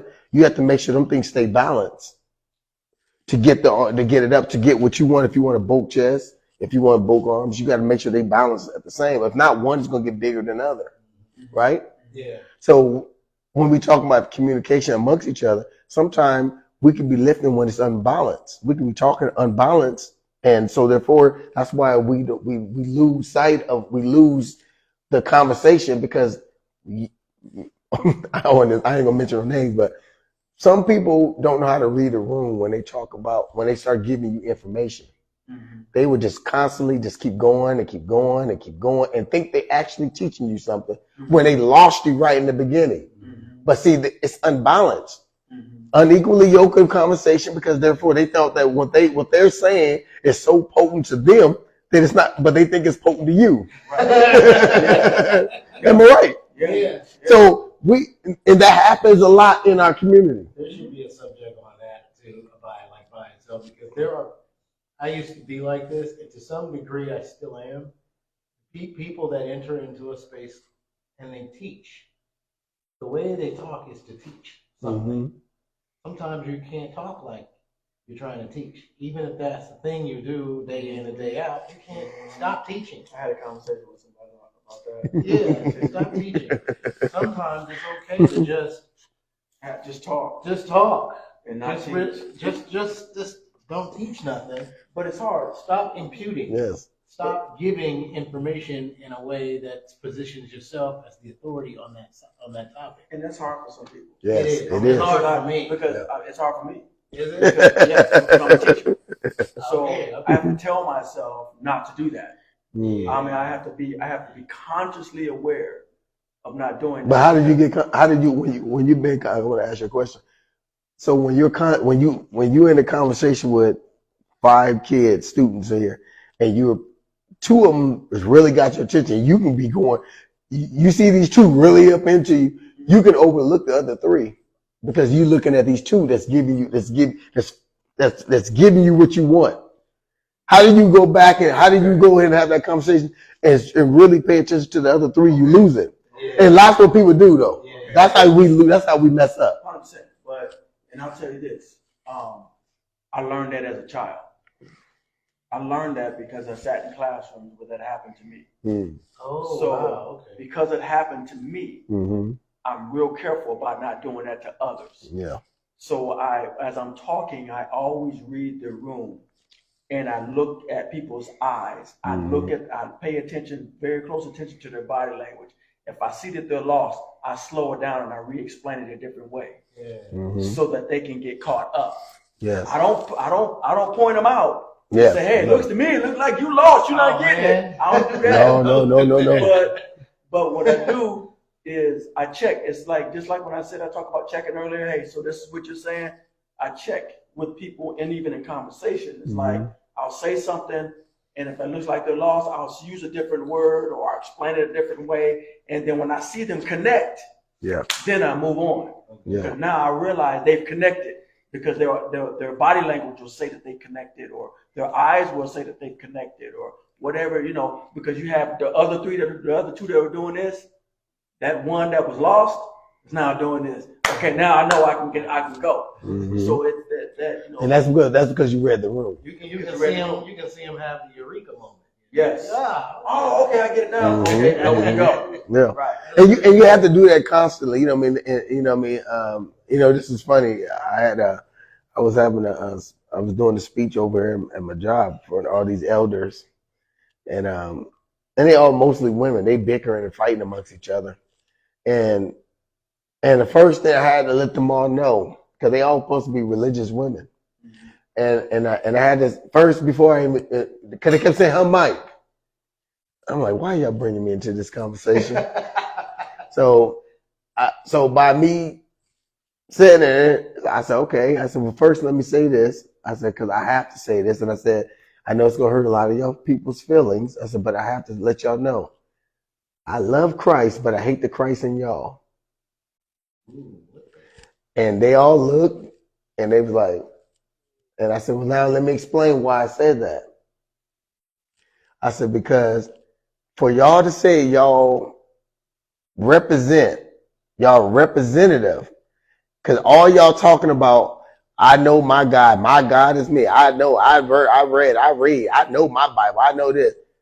But when I watch how y'all use the Bible towards each other, the Bible's not a Bible. It became a battering ram. Or it came a bat. They beating each other over the head with it. And guess what? Someone's on the ground bleeding to death, and y'all still beating them down, and then y'all gonna act like y'all have mercy. God, and then y'all want to say, I love God, and God know who I am. I know my God. And I'm like, well, you just see your sister, your fellow sister down here beat up to death, lost hope because all y'all ganged up on her. But I said, because y'all ain't reading the room. This woman it felt this big, and y'all attacked her. She's on medication. She didn't take her medication. I said, understanding is your greatest weaponry. Once you understand what's going on, you're able to deal with this person in their ignorance. I said, I'm not calling her ignorant. I said, in her ignorance, because she didn't take her medication. So guess what? It made her act a certain way. She was unbalanced. Mm-hmm. She was not herself today. Y'all was upset with her for what she was acting, for what she was doing. Forget the human aspect of being and forgot the humanity. But you want to say you Christianity. Forgot the humanity, but calling yourself Christianity. That's why I said I like Christ, but I hate the Christ in y'all. You know, and sometimes you have to tell people the truth in the most loving, caring way. I had to let them know. I said, I love all y'all though. I said, and I said, the sad part is, who am I? I said, y'all older than me. Who am I going to look up? And this is what hurt him. I said, y'all older than me. I said, who am I going to be able to look up to and run to for aid and assistance when I see y'all doing this to each other? It was a strong thesis statement for sure. And you know what they said? Oh, I'm going to go home and read my Bible. Yeah. I said, no, you don't need to read your Bible. I said, don't read it. I said, know it. Know it so you can apply it in the right way. I said, because it's a tool. It's not for you to use to upset, disrupt, disgrade, distrust. None of it ain't for all that. I said, if we get into the keep, we want to argue about who knows what or who's no more, or you mad at her because she went and grabbed, what she take out of, she went in the refrigerator, I had some stuff in there, she took some stuff out of it. She was hungry. Where was the compassion at? She was hungry, she grabbed some stuff out of the refrigerator. No, she didn't ask. Okay, we can contest that, but that's the community refrigerator.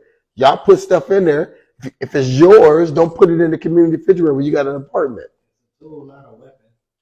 And and so they was like, yeah, we're just gonna stop putting stuff in the refrigerator. I said, okay, now you could have did that. You could have thought that way in the first time, and you wouldn't have had to hurt that person's feelings. But it's just things that we have to do as people. We don't know what season she was at that time, and the reason why I went back because I had to go back to the season. We didn't know what season she was at that time, and they overlooked the winter that was in her because they were thinking they was in their best summer. Winter. Very good. The I like what you did there. Those glasses is working. The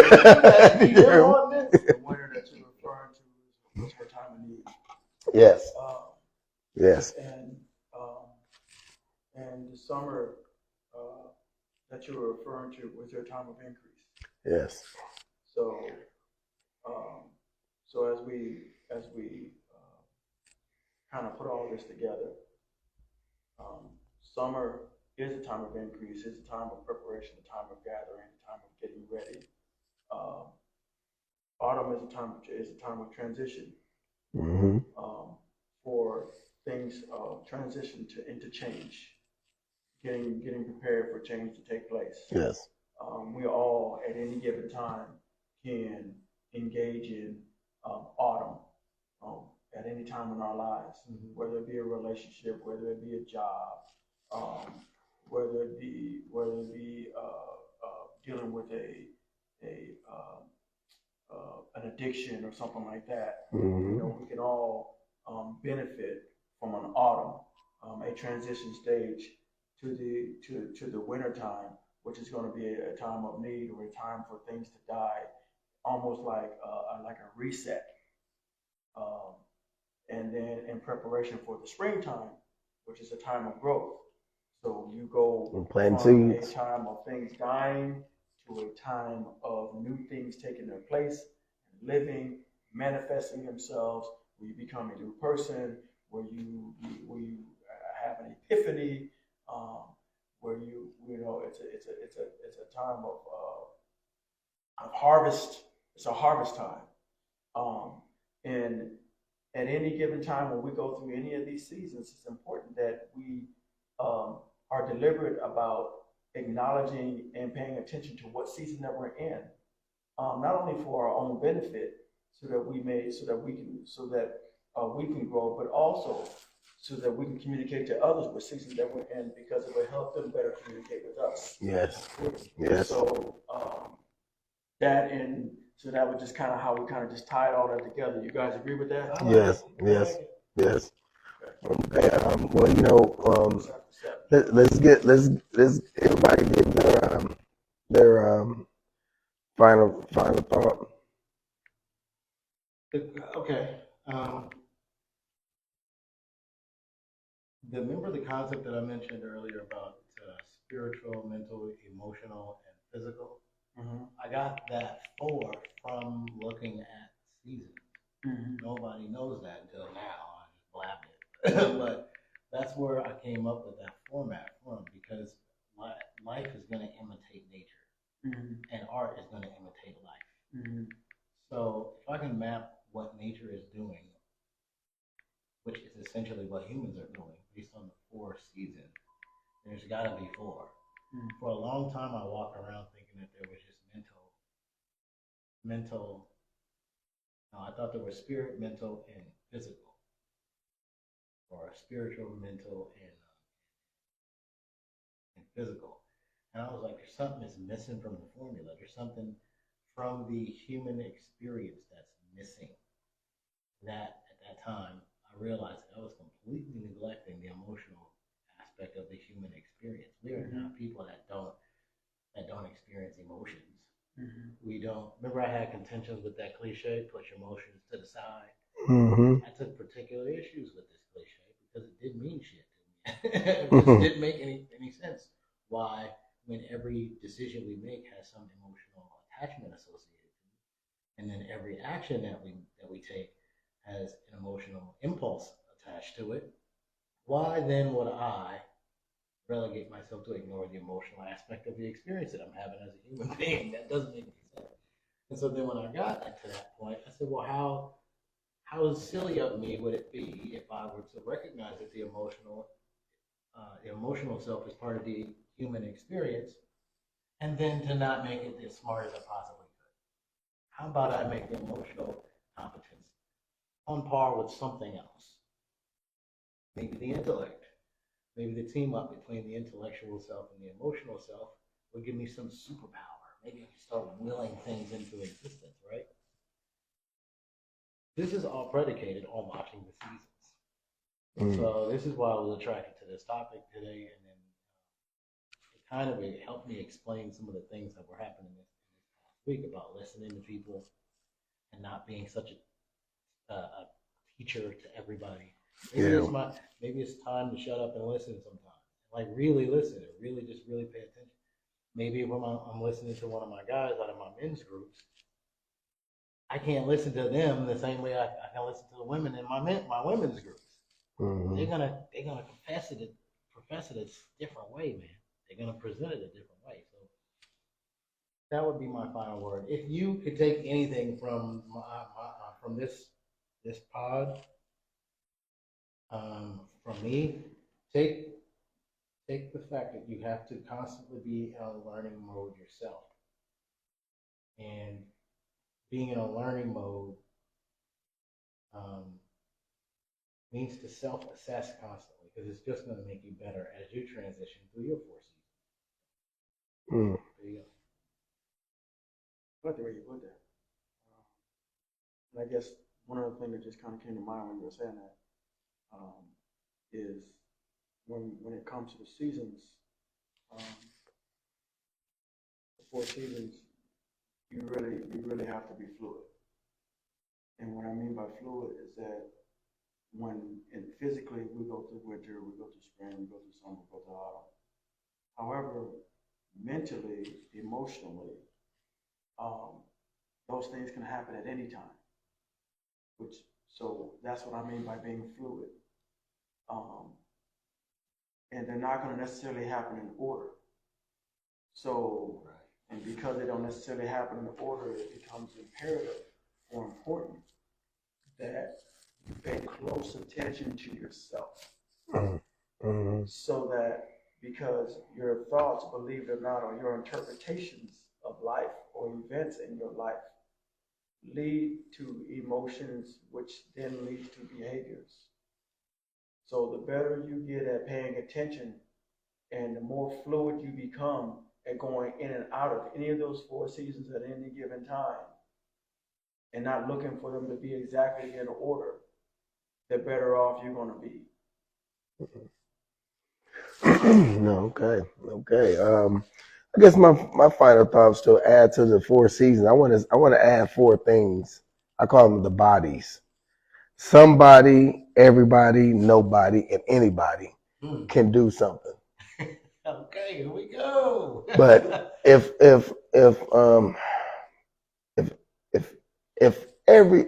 if somebody chooses not to do something, and then everybody decides not to do it too, and nobody decided they want to do it, but anybody could do it, we you know we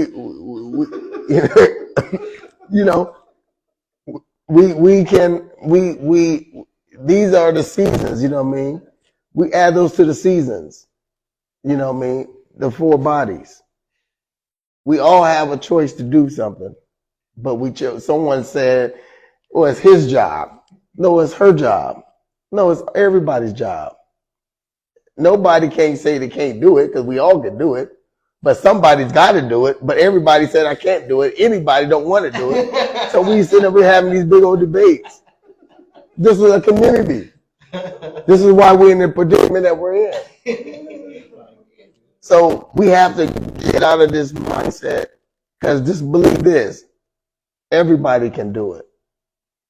You have your gifts. You have your gifts. I have my gifts. You might be in winter. That's when can you take your summer and go help him through his winter? Can you take your summer and melt some of that snow so he can move? He can unthaw so he can move about a little bit more now. And then I could take my spring and I can come behind you after you unthaw him and he get to move around. I'm gonna plant some seeds. Yeah. So then his name, he go around here, then okay, then the next man comes back and says, hey, guess what? We got some beautiful leaves. We got all this stuff we can pay attention to. We can look at the beautiful things that you just done. So we all pay attention to these things. This is what we're about. This is what community is. This is what community effort is about. This is why seasons are important to understand. God gave us these seasons for a reason, and we're supposed to look at them for our education. It's not just about watching the seasons come and go. It's about learning from each season and preparing for the season. Every time you watch Game of Thrones, what's the first thing they say? Uh-oh, winter's coming. Yeah. So they telling you better be prepared. Now, when they are in the summer and fall and all, you never heard them say nothing about those things. They always say winter is coming. Am I right? So I'm just saying, love, life, and loyalty is the proper way to say what seasons are. Because if you love somebody deep enough, you're willing to give your life for them, and you're gonna remain loyal to the cause. The cause is what we striving for. The seasons bring the cause. They teach us about the cause. It teaches us what life, how they bring us forward to keep the cause of life going, the cycle of life going. Everything has a cycle. So that's what we got to do. So love, life, and loyalty. Because what we do as a collective benefits us as a whole, and is able to fix our whole situation. If we work as a unit, as a collective, we at the precious time of our life. We got the campaign. We got president. We got two candidates that none of us really like, and we sit there every day arguing about who's going to do what, what's going to do what. Whatever's going to happen is going to happen. And guess what's going to happen? We don't know. Tomorrow's going to come and go. And guess what? Once whoever gets in, we're going to be dealing with the situation. We're going to deal with the situation when it unfolds. Tuesday. Let me not misinform. It is Tuesday. So if we don't prepare for who's going to get in office and think one party is going to do better than the other, we're going to be disappointed, like how we've been disappointed with all the other presidents that came before them. So this is the time for us to gather up and be plentiful. Take this information that we use in today as a season. Let's gather these nuts like squirrels in them do. Hey. Let's do what bears do. Let's get fattened up. Speaking of squirrels, everybody go to Power of the Crowd. It's spelled just like it's spelled properly. powerofthecrowd.org. You can go to the YouTube page. That's going to answer a lot of the questions that people have about this platform, but it's meant to be a social funding platform, a gigantic savings circle, a way for you to perpetually make money by contributing to the community and having that community say thank you. Can you post that on the We Us an Hour thing so people can go on the We Us an Hour page? I will. I've been preparing to do it for the last couple of weeks, but I'm the one doing everything. I'm doing the branding. I built the system. We got forums on there now, so now you can go in there and make your own post, ask questions, and have questions answered by the community. I've been the one drumming up members, and I've been the one paying people out. I've been, all the things. So I'm just about ready to do that, and so I'm telling people go there now because you want to be in the first wave of people, because what that does is that puts you in position to go and get larger sums of money to come to you first. You want to be first in line. You want to be able to watch the attendance. It's so transparent. You can watch who is in the rooms with you. You can see the names of the people who are in, whether you know them or not. It's still cool to be able to see it. That's a person. That's not a hoax. That's not a scam. That's not a tricky trick or whatever. And then you can also monitor the amount of money that you have spent on the platform versus the money that you have received on the platform. And the way that I designed this platform so that you will always get more money than you've spent by a margin of 10. So if you spend $5, you're going to get 50. I left no room for a scam. I left no room for skepticism. So it's no pyramid. Nah. I don't want nobody to go. There's no recruiting. Okay. Recruiting, erroneous items. If you spend in more than what you get out, these are the tripwires that make it illegal. But anyway, so I'm almost done making the instruction videos. Right now, the video that's up there is how to join it, how to create an account, and then how the rules, how it works. So you can go on the YouTube. The link is on the website, and you can get that information. As soon as you really understand what this is, you'll see it. It could potentially make you a couple $100,000 in a week or two. Collectively do it, right? Yeah. Okay. Well, he's gonna post it on the We Us an Hour page so that y'all can see it. And like I said, the logo is a squirrel. That's why I brought it. And you got anything going on that you want to announce? Okay. All right. Well, as I always say, We Us an Hour is love, life, and loyalty. Peace. A rich man's world. I have turned the soul of this beautiful land, but the